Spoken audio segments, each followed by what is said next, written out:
Yo, what's going on, guys? Winner Kills here, and welcome to the top 8, not in Swiss anymore. We are in the top 8 of my Locals Mega Tournament, which took place 1 week ago from when this is going up, the previous Saturday.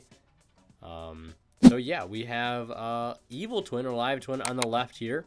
Same Live Twin player that was on in one of the Swiss feature matches versus Prank Kids here on the right. My friend Adam versus my friend Johnny here. Hopefully you guys are going to enjoy this matchup. We're going to see the Prank Kids strategy win the die roll. And as you guys can tell, a lot of Prank Kids here at this tournament. There was a lot of Prank Kids. There was a lot of Phantom Knight and a lot of Sword Soul as well. You know, pretty standard lineup as far as, like, you know, a tournament is concerned. At least a competitive tournament, that is. A lot of the expected decks. I think Prank Kids was definitely the most represented, followed by Sword Soul and I think Phantom Knight.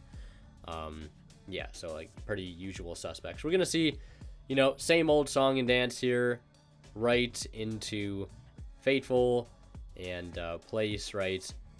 And we're going to see a well-timed Ghost Ogre here on the Fateful Adventure, speaking of. And that is going to prevent the search of a Wandering Griffin Rider, I would imagine. And we will see a cross-out Designator, so Don't Care didn't ask, apparently, about his opponent's interruptions. Going to continue to combo here with that Enabler that is cross-out. Coming in very, very clutch in a deck like this. I believe this deck list is 57 cards, so yeah. Kind of a odd number, right? So we're going to see the...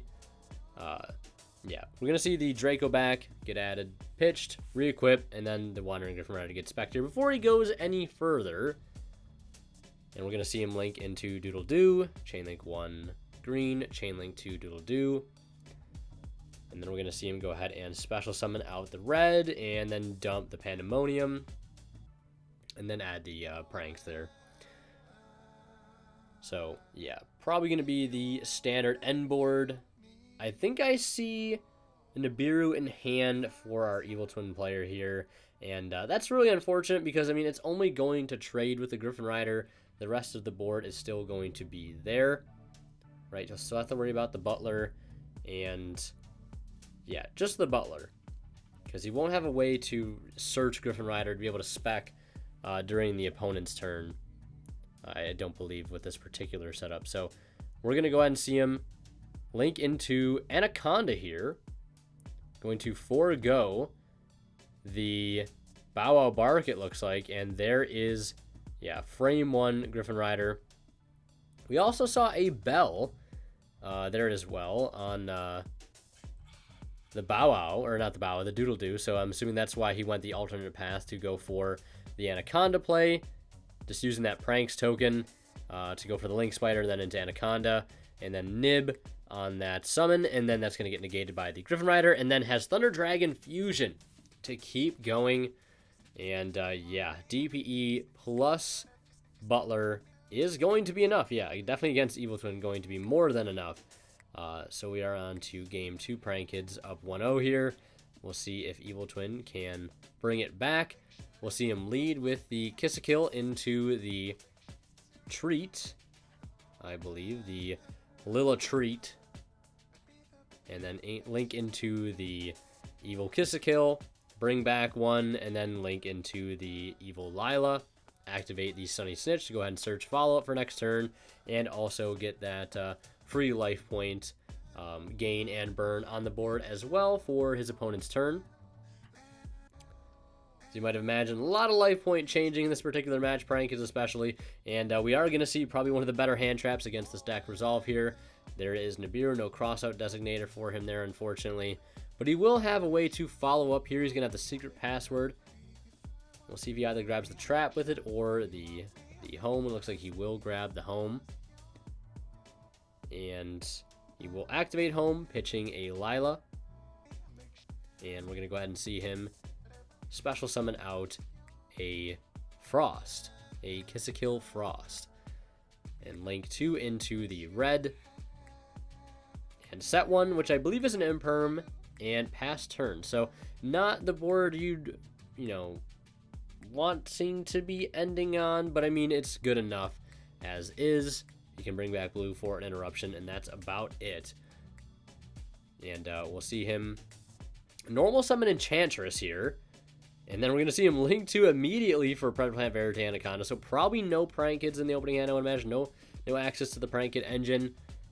And yep, there's a second counter on the Sunny Snitch. And we'll see him activate Enchantress first. And that will force a Bell, because you can Bell Enchantress, because I believe it can add a right from the grave or deck to hand. So since it can add back from grave, Bell can hit it. Same reason why you can Bell and Ash a Nether Servant. Yeah, Ash just feels really poor against a particular matchup. I mean, you know, you can Ash the Prank Kid right, and sometimes that is enough, but like that is like not always the case. Most of the time they're gonna be able to chain block with the Fateful Adventure, or they're just gonna have Griffin Rider up to prevent you from ashing it anyways. So Bell just becomes like really, really strong at stopping, like, honestly, the more problematic part of the engine. And yeah, he's got Ghost Ogre for it as well. He's able to Imperm the Anaconda, literally shutting him down here at every possible avenue. And then we're going to see blue get brought back to pop the Anaconda there in the end phase, it looks like. And I think we're going to start to see Evil Twin kind of take control of this game here. We're going to see him link 4 into the Trouble Sunny. And it looks like before he leaves main phase, we are going to see the quick effect of Wandering Griffin Rider activate, spec to the field, take an additional 200 and gain an additional 200 there. And because he activated Monster Effect, that's going to trigger a Triple Tactics Talents, which is going to find him a copy of the Sunny Snitch, which is going to get him access again to another starter or extender here at this point. And we'll see what he decides to go ahead and grab. Grabbing the Lila here. So yeah, playing right into the talents there. But I think it was going to be game, though, if he didn't, because he could attack for 33 and then tag for 22, which would be 33, 50, 5,500. That would not have been game, I don't believe. Well, maybe with a normal summon, it probably would have been game, so I guess he had to block damage. Yeah, so that makes much more sense now. He'll swing in for a little bit of damage there, go for the Trouble Sunny once more in main phase 2, as the deck always likes to do. And now he has 2 copies of Sunny Snitch, so the clock is really ticking here. That will stack, and each summon, instead of taking 200, he will now take 400. His opponent will gain 400 instead of 200. He will add right. That'll trigger the Frost to go ahead and let him get a draw there. Help him kind of keep up in card advantage. He'll go ahead and get the Fateful Adventure and the token. And then we're going to see Fateful Search as soon as he summons. Special summons, I believe. We're going to see him normal summon Effect Veiler. And probably right now at this point, calculating whether or not he can get through this with the life points constantly ticking down here, already up to 800. He will droll him on resolution, so not going to get access to the Griffin Rider here. Dracoback will try to bounce. He'll chain, get the pop and draw, and that is going to signal the end of game 2 right there. So, yeah, not being able to keep up there, especially with the barrage of hand traps he had to fight through there. Just not enough gas to get through it, and understandably so. We are into a game 3 situation. And I'd like to mention, you know, guys, don't forget to check out the ways you can support the channel in the description below. Shopping on Imperium Duelist using my code, or using the affiliate links I have in the description as well. So we're going to see Prank Kids go first here as expected. Linking into Meow with the blue. Gaining 1,000 to summon out yellow, going into Doodle. Chainlink 1, Doodle, and Chainlink 2. Oh, I mean, imagine Chainlink. Well, it looks like he's going for Chainlink 2 yellow, Chainlink 1 Doodle. Interestingly enough, I feel like you'd want to chain block the kid more than the Doodle. But it looks like based on how this is resolving, it looks like it's going to be 2 Roxy's, 1 Doodle Doo, and I'm so used to seeing it the other way around that's a little confusing for me, but not necessarily confusing, but more so just like unexpected, weird, I guess, unusual, unfamiliar, probably the best word I'm looking for. We'll see him summon out red, and it looks like our Evil Twin player only has Token Collector plus Droplet in hand to work with, and unfortunately, it looks like our Prank Kid player did not open up the engine that is typically countered. And you look like you opened up Ghost Ogre too. Yeah, the engine that is typically countered by Token Collector. So I don't know how much value he'll get out of the Token Collector other than by shutting down the tokens summoned off of pranks. Because, I mean, otherwise you're stopping the Adventurer token, which is huge. But it looks like he just simply did not see that engine here. Doodle's going to tag out to add back 2 kids. There's Fusion Destiny. Ghost Ogre not going to be able to do too much about that. Yeah, very, very unfortunate here. He did see some hand traps, but just the hand traps that aren't particularly too good against the 2 out of the 3 engines that make up this particular deck. You have your DPE engine, you have your Prank It engine, and you have your Adventurer engine. And Token Collector and Ghost Ogre not doing a whole lot to stop those. But they will make great Forbidden Droplet food, that's for sure. Drawing Droll Lock is the 6th, but he does have engines, so that will be very nice. Now the real question here is if he can play through the board. Definitely Battle Butler setup with DPE. And Evil Twin, at least I know in past experience, is pretty fragile to these types of board wipe interruptions and spot removal. It's very, very easy to keep them off of 2 bodies from getting into a link, or just keeping them out of their link 4. Pretty easy to, to crowd control this deck, especially with a deck like Prank Kids. Assuming he has access to Battle Butler. So he will activate Password to grab Sunny Snitch. He'll grab the Treat. He'll spec the Treat. And again, trying to get those 2 bodies to link summon with. And yet we will see the Battle Butter, as some would call it. And then we're going to see Chainlink 1, Chainlink 2, Chainlink 3, Chainlink 4 place. And looks like Chainlink 5 Forbidden Droplet sending off Token Collector. And yeah, that's pretty much how you do it. So now the Evil Twin engine will hopefully be able to get off the ground here, assuming there are no other interruptions for our Prank It player at this point. I mean, the board essentially is cracked. All you have to worry about here is clearing the follow-up. This is one of those decks that its follow-up doesn't come from the graveyard, which is kind of nice. It's all about trying to clear the bodies they have on field so they can't start over again next turn. Prank It engine typically does like the most, I feel like, out of all of the engines in this deck. Right? I mean, DP is just one card, right? A couple of cards working to summon out 1 monster, but the Prank It engine is capable of doing so much more. You have your links like Doodle Doo and Bow Wow. You have your Weather Washer, Rocket Ride, etc. Battle Butler is just an absolute house. And if you can keep them off of that, it's much easier to, I guess, I'll say the word again, crowd control the deck, and try to keep it in check, if you will. So we're gonna see him link here into the red. It looks like he's going for the red, opting to go for blue, and then bring back, and then link for red. Probably trying to get that pop effect here, and he will. I believe. Looks like he was trying to clear the Field Spell or Battle Butler here. Not sure which one exactly. Looks like he will get rid of the Roxy's actually instead. Then summon out the Trouble Sunny. And then go Battle Phase to run it over. And take just a little bit more damage there since it is halved. And I believe the Field Spell gave it an additional 5. So instead of it being at 3k, it was at 35. I think. Unless he didn't activate that effect of the Field Spell. Unless he just activated Butler and not Pranks. Or not Pranks, Place. And just checking the graveyard here. It looks like he will get to revive one off the Battle Butler. That's right, because when it hits the grave, you can revive a non-fusion engrave. And then looks like he will tag into red and blue alike. Battle Phase, clear the other 2 Prank Kids.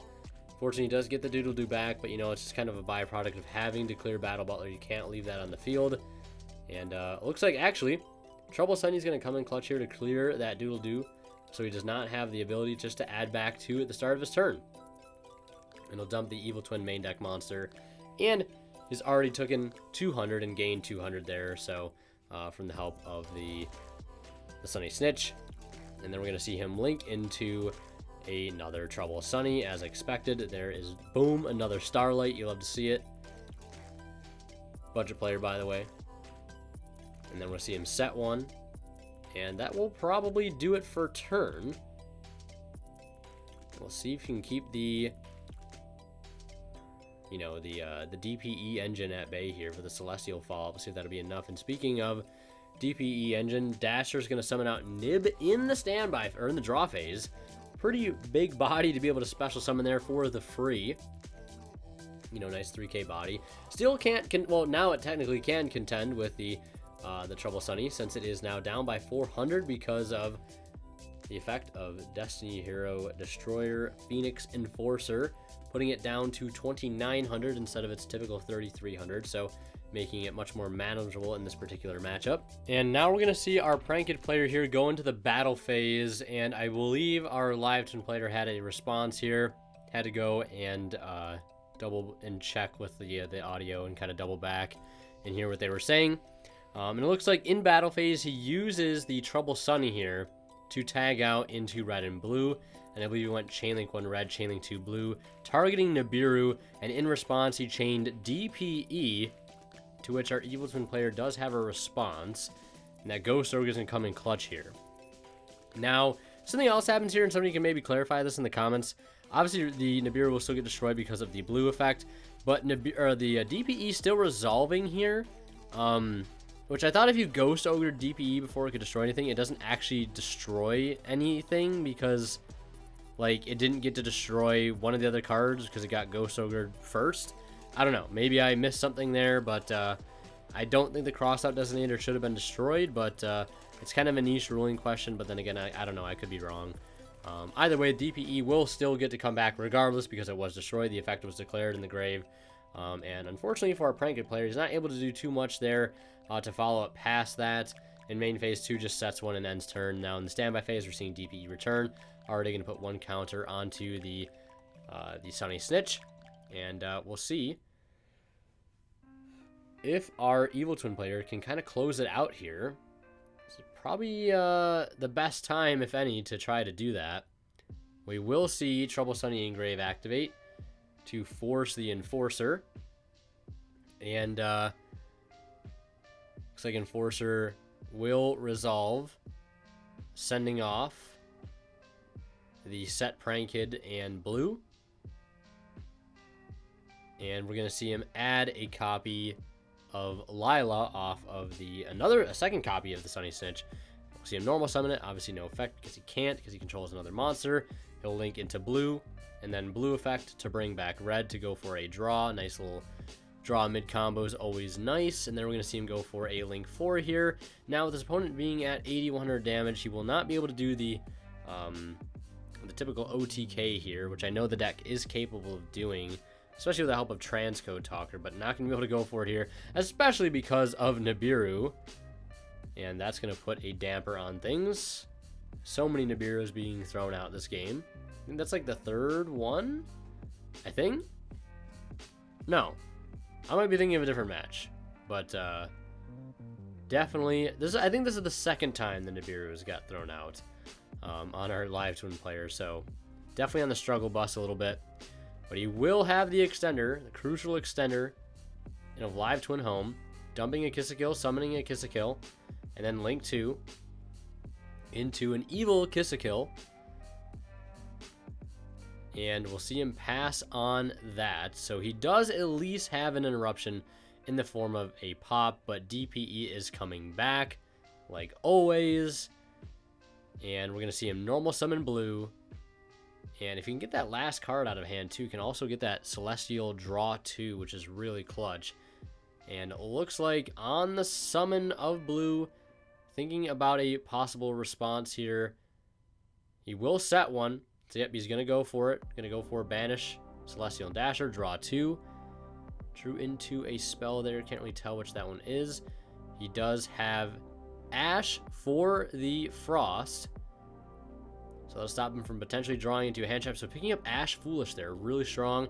This will be able to dump the Enchantress to get access to that engine, which he has not had access to the entire duel so far here in Game 3. He's going to slap down the right, get the token, get Fateful, and the counters are adding up, but it's just not going to be enough here to prevent his opponent from playing much more aggressively, because it's just not going to be enough burn damage here, especially at 7,900.